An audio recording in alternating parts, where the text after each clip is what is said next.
Foi no dia 4 de agosto de 2006, quando eu saí de Curitiba às 22 horas com uma carreta, levando uma carga para São Paulo. Essa carga tinha que estar às 8 da manhã em São Paulo. E eu saí daqui de Curitiba às 22 horas, estava chovendo.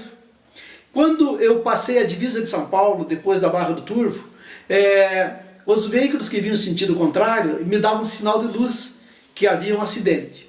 E eu diminuí a velocidade diante da sinalização deles e também por causa da chuva. Eu diminuí a velocidade e desci devagar. Quando eu comecei a descer a Serra do Azeite, a fila estava toda parada, havia realmente um acidente.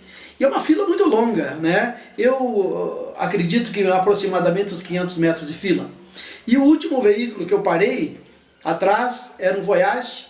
E quando eu parei, veio um policial rodoviário, sentido do acidente, que estava no acidente, veio para cá e entrou no veículo dele, naquele Voyage. Ele estava só passando por ali, aquele policial. E ele foi dar uma olhada no acidente. E como eu vi que ele veio do acidente, eu desembarquei da carreta, bati no vidro do carro dele e perguntei o que havia acontecido.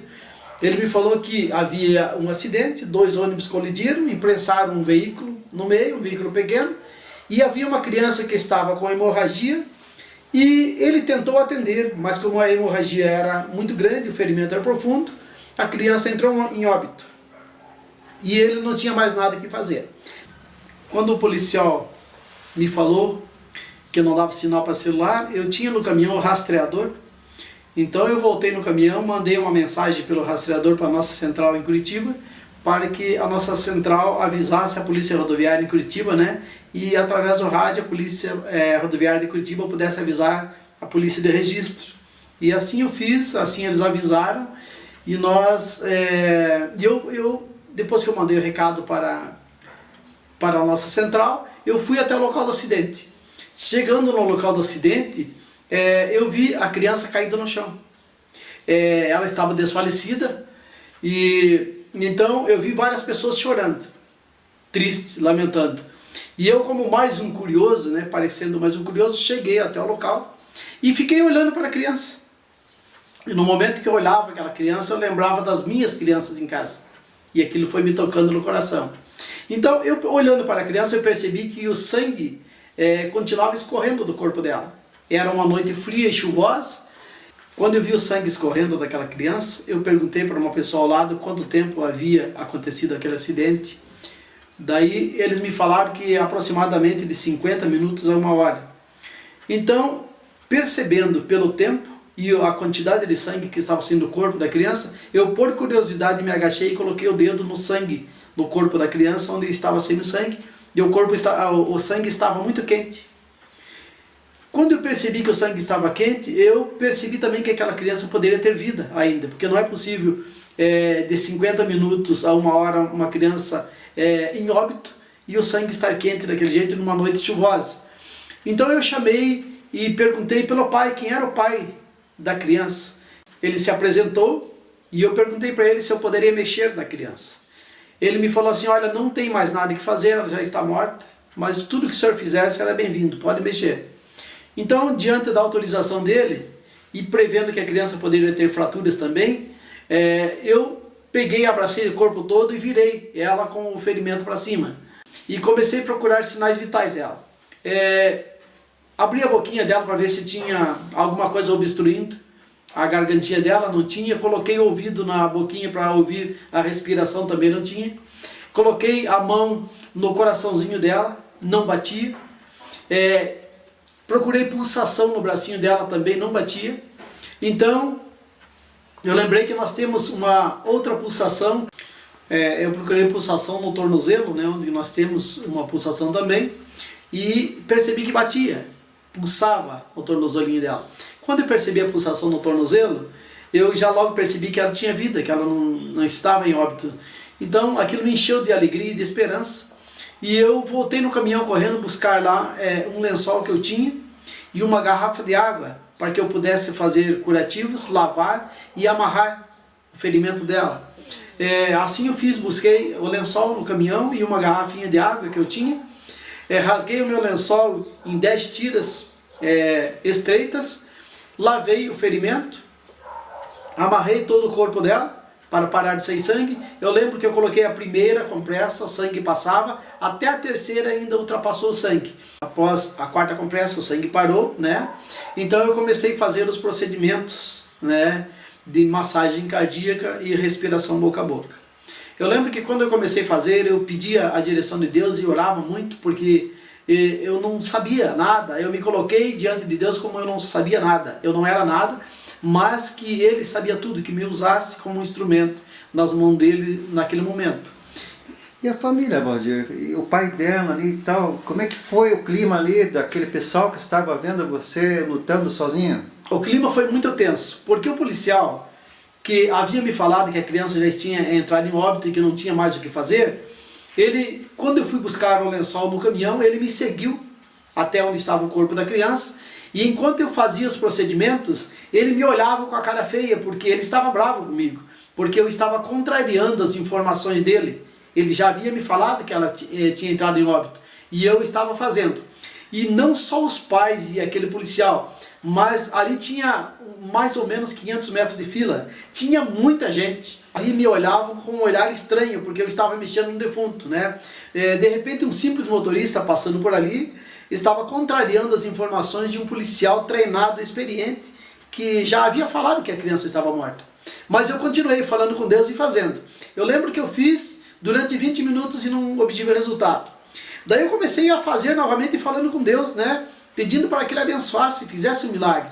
E eu lembro que eu fiz mais 5 minutos. Quando completaram 25 minutos de massagem cardíaca e respiração boca a boca, a criança voltou à vida, começou a chorar e chamar pelos pais. E essa criança, para nossa surpresa, ela está viva até hoje, né?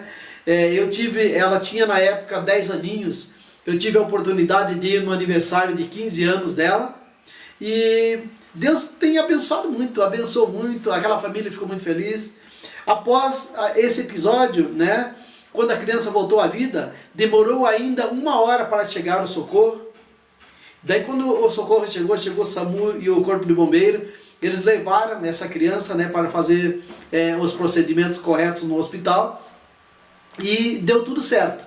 E o interessante é que, passado 19 dias, eu fui chamado pela família, fui visitar essa família, conhecer a casa deles, e eu pude ver a alegria estampada no olhar deles. E aí, conversando com os pais na casa deles, eles contaram a história de vida, que eles casaram-se, por 12 anos a esposa dele tentou engravidar e não conseguiu, ela descobriu que era estéril. Eles venderam tudo que tinha, carro, casa, propriedade, para fazer um tratamento para que ela pudesse engravidar. E após o tratamento ela conseguiu, engravidou, deu à luz a essa menina, e quando ela deu à luz a essa menina, o médico dela falou que ela não poderia ter outro filho, que nem tentasse, que poderia custar a vida dela. Então aquela filha que ela estava perdendo naquele momento, era tudo que ela tinha pedido para Deus. A única filha? A única filha. A única vez que ela teria oportunidade de ter uma filha? Positivo, a única vez. E ela praticamente estava perdendo, né? E estava praticamente perdido, né? Porque o policial já havia dado por morta. Se aguardasse mais 1 hora chegar o socorro, ou 2, ela não ia suportar, né? Então foi Deus que naquele momento me colocou ali, e eu fui mais uma vez usado, e essa criança está viva, está uma mocinha hoje, eu creio que ela vai já completar 18 anos. Eu tive a oportunidade de ver ela aos 15 anos, participar da festa de aniversário. Então eu me sinto muito feliz, porque tive essa oportunidade de ajudar essa criança. Valdir, quando ela começou a respirar, dar sinais de que não estava morta, foi uma alegria geral? Foi uma alegria geral. Então ela começou a chorar, ela começou a mover primeiro os braços e as perninhas. E de repente ela começou a chorar e gritar de dor. E o primeiro nome que ela chamou foi o nome do pai dela. Falando para o pai que estava com fome, com sede e chorando de dor. Daí o pai veio atender, todo mundo começou a chorar, toda a multidão que ali estava. Inclusive aquele policial que estava me olhando com cara feia, né? Bravo comigo por eu estar contrariando as informações dele. Ele me olhou e começou a chorar também. E aquilo foi um motivo de choro, de uma surpresa muito grande. O policial não estava mais bravo, estava feliz? Não, ele estava feliz. Eu lembro que depois, 19 dias depois, quando eu fui chamado pelos pais da criança e fui na casa deles, aquele policial também foi. E aquele policial me abraçou chorando e pediu perdão para mim, pediu perdão para os pais da criança, dizendo que se fosse por ele, a criança estaria morta, né? Porque ele se sentia um covarde diante desse episódio. Valdir, uma mistura de anjo da guarda e super-herói. Como é que o Valdir vê tudo isso? Eu não vejo como super-herói, não. Eu me vejo como um ser humano, né? E quanto ao anjo, eu acredito que Deus nos usa como anjo ou como instrumento no momento que Ele quer. E pode ser que Ele tenha me usado como um anjo ou simplesmente como um instrumento naquele momento para trazer essa criança à vida novamente. Você tem contato ainda com a Caroline? Não, eu tive contato a última vez quando ela fez 15 anos e após os 15 anos dela, um mês depois eu tive contato com os pais dela, daí nunca mais eu tive contato porque eles estavam de mudança para Manaus. Ele trabalha numa empresa, numa multinacional e estava sendo transferido para Manaus. Eu espero que ela esteja me assistindo, que ela possa me ver através desse vídeo.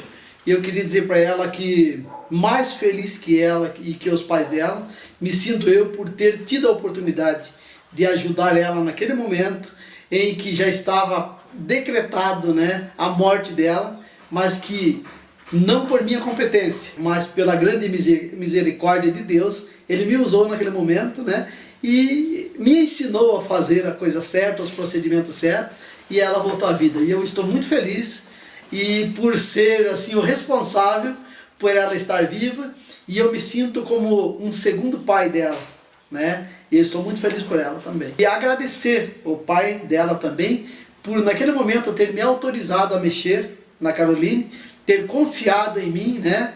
E através dessa confiança que ele depositou, ela está viva até hoje, né? Quero agradecer a todos.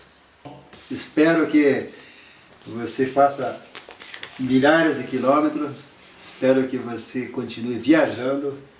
Amém. Espero que você sempre use seu coração, porque você é uma pessoa abençoada, Valdir.